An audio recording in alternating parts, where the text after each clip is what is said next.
Never ask a man his salary, a woman her age, and a PhD scholar how close they are to completing their PhD. So PhD is long and it's quite natural to be uncertain before signing up for a PhD.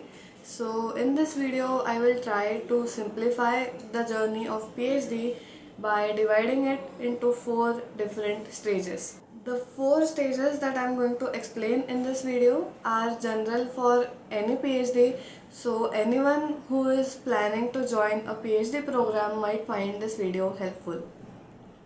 So for those who are new to this channel, hi everyone, I am Sanika and I am pursuing PhD from Indian Institute of Science, Bangalore.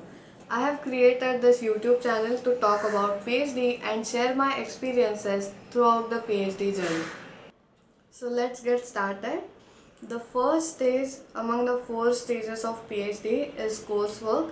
It is usually 1 or 2 semesters long depending upon the number of credits you are supposed to complete. Once you are done with your coursework, you enter into the second stage.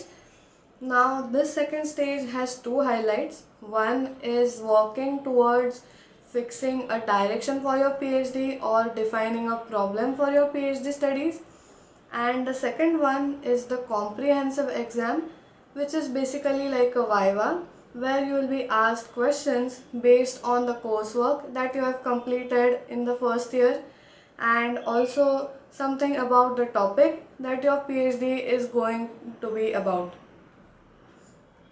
Once you clear your comprehensive exam, you enter into the third stage, which is the most important stage of PhD, and lot of work will be carried out during this stage.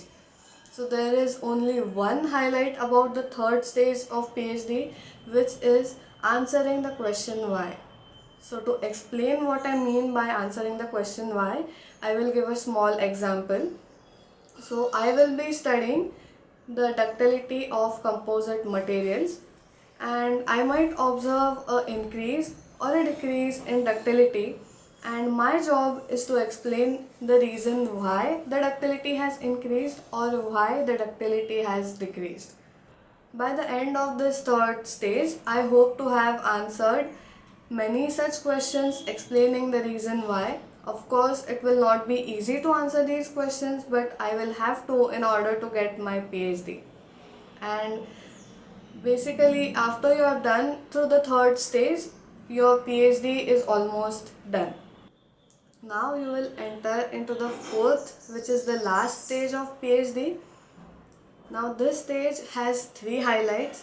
First is you have to start writing your thesis.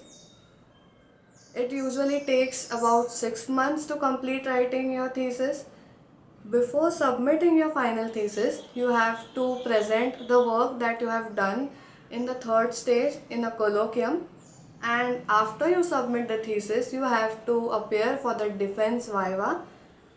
After you clear this defense viva, which is the most important step of a PhD, you will finally be awarded with your PhD degree.